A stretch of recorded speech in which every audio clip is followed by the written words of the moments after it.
By thy words thou shalt be justified, and by thy words thou shalt be condemned. A person knowing the power of the word becomes very careful of his conversation. He has only to watch the reaction of his words to know that they do not return void. Through his spoken word, man is continually making laws for himself. I knew a man who said, "I always miss a car. It invariably pulls out just as I arrive." His daughter said, "I always catch a car. It's sure to come just as I get there." This occurred for years.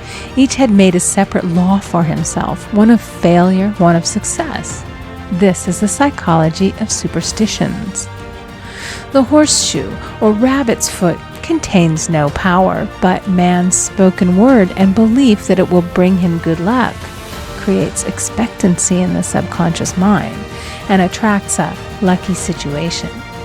I find, however, this will not work when a man has advanced spiritually and knows a higher law. One cannot turn back, and one must put away graven images.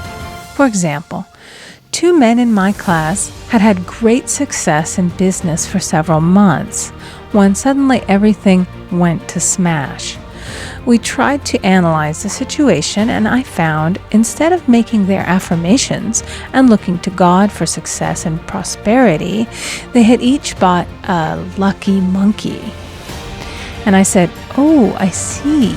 You have been trusting in the lucky monkeys instead of God. Put away the lucky monkeys and call on the law of forgiveness, for man has power to forgive or neutralize his mistakes." They decided to throw the lucky monkeys down a coal hole, and all went well again. This does not mean, however, that one should throw away every lucky ornament or horseshoe about the house, but he must recognize that the power back of it is the one and only power, God, and that the object simply gives him a feeling of expectancy. I was with a friend one day who was in deep despair. In crossing the street, she picked up a horseshoe. Immediately, she was filled with joy and hope. She said God had sent her the horseshoe in order to keep up her courage.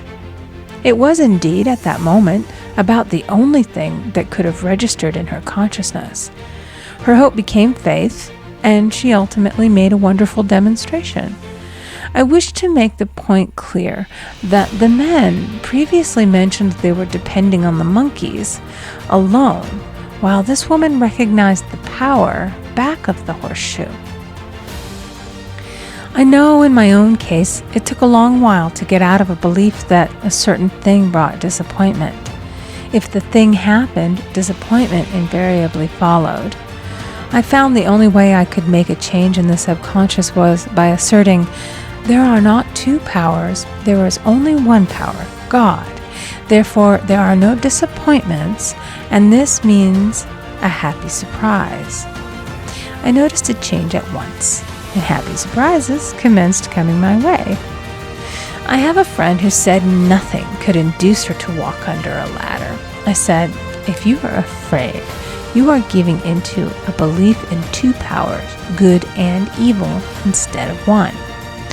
As God is absolute, there can be no opposing power unless man makes the false of evil for himself. To show you believe in only one power, God, and that there is no power or reality in evil, walk under the next ladder you see." Soon after, she went to her bank. She wished to open her box in the safety deposit vault, and there stood a ladder on her pathway. It was impossible to reach the box without passing under the ladder. She quailed with fear and turned back. She could not face the lion on her pathway. However, when she reached the street, my words rang in her ears, and she decided to turn and walk under it. It was a big moment in her life, for ladders had held her in bondage for years. She retraced her steps to the vault, and the ladder was no longer there. This so often happens. If one is willing to do a thing that he is afraid to do, he does not have to. It is the law of non-resistance, which is so little understood. Someone has said that courage contains genius and magic. Face a situation fearlessly, and there is no situation to face. It falls away of its own weight. The explanation is that fear attracted the ladder on the woman's pathway, and fearlessness removed it. Thus, the invisible forces are ever working for the man who is always pulling the strings himself, though he does not know it. Owing to the vibratory power of words, whatever man voices, he begins to attract. People who continually speak of disease invariably attract it. After man knows the truth, he cannot be too careful of his words. For example, I have a friend who often says on the phone, "Do come to see me and have a fine old-fashioned chat." This old-fashioned chat means an hour of about 500 to 1,000 destructive words, the principal topics being loss, lack, failure, and sickness. I reply, "No, thank you. I've had enough old-fashioned chats in my life. They are too expensive, but I will be glad to have a new-fashioned chat and talk about what we want, not what we don't want." There is an old saying that man only dares to use his words for three purposes: to heal, bless, or prosper. What man says of others will be said of him, and what he wishes for another he is wishing for himself. Curses like chickens come home to roost. If a man wishes someone bad luck, he is sure to attract bad luck himself. If he wishes to aid someone to success, he is wishing and aiding himself to success. The body may be renewed and transformed through the spoken word and clear vision, and disease be completely wiped out of the consciousness. The metaphysician knows that all disease has a mental correspondence, and in order to heal the body, one must first heal the soul. The soul is the subconscious mind, and it must be saved from wrong thinking. In the 23rd Psalm we read, "He restoreth my soul."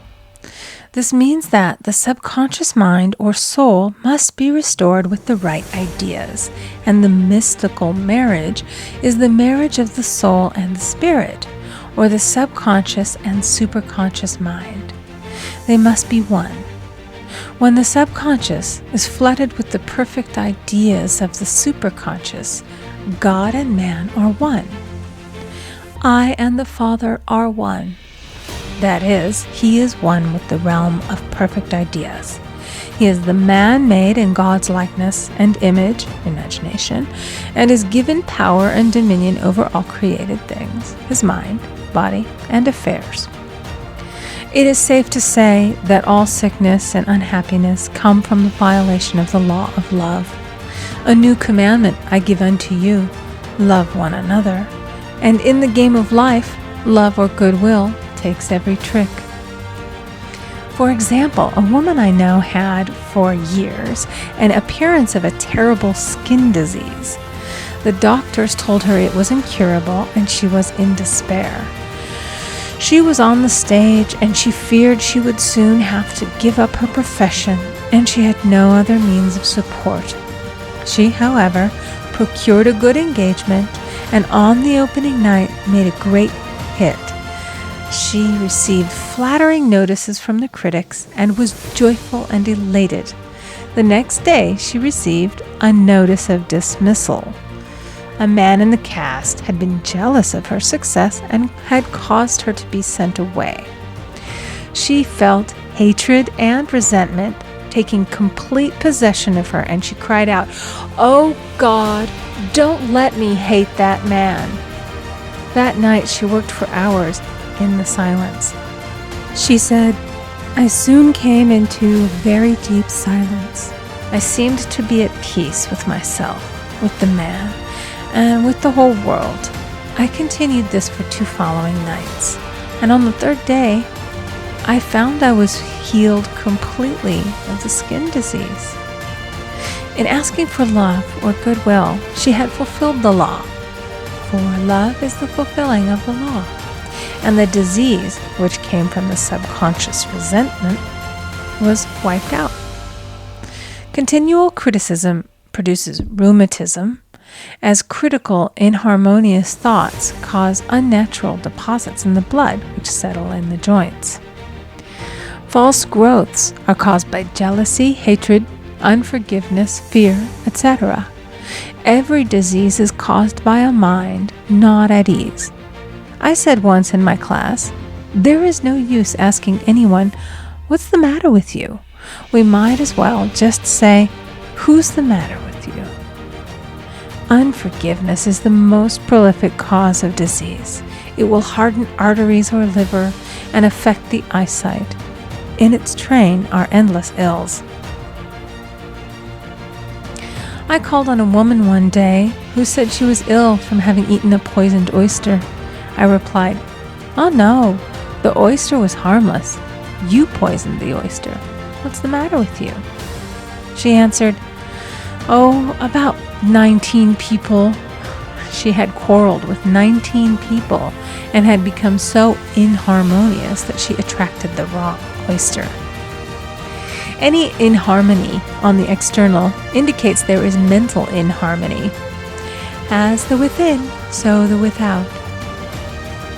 Man's only enemies are within himself, and a man's foes shall be they of his own household. Personality is one of the last enemies to be overcome, as this planet is taking its initiation in love. It was Christ's message, peace on earth, goodwill toward man. The enlightened man, therefore, endeavors to perfect himself upon his neighbor. His work is within himself, to send out goodwill and blessings to every man, and the marvelous thing is that if one blesses a man, he has no power to harm him. For example, a man came to me asking him to treat for success in business. He was selling machinery, and a rival appeared on the scene with what he proclaimed was a better machine, and my friend feared defeat. I said, "First of all, we must wipe out all fear, and know that God protects your interests, and that the divine idea must come out of the situation. That is, the right machine will be sold by the right man to the right man." And I added, "Don't hold one critical thought toward that man. Bless him all day and be willing not to sell your machine if it isn't the divine idea." So he went to the meeting, fearless and non-resistant, and blessing the other man. He said the outcome was very remarkable. The other man's machine refused to work, and he sold his without the slightest difficulty. But I say unto you, love your enemies, bless them that curse you, do good to them that hate you, and pray for them which spitefully use you and persecute you. Goodwill produces a great aura of protection about the one who sends it, and no weapon that is formed against him shall prosper. In other words, love and goodwill destroy the enemies within oneself. Therefore, one has no enemies on the external. There is peace on earth for him who sends goodwill to man.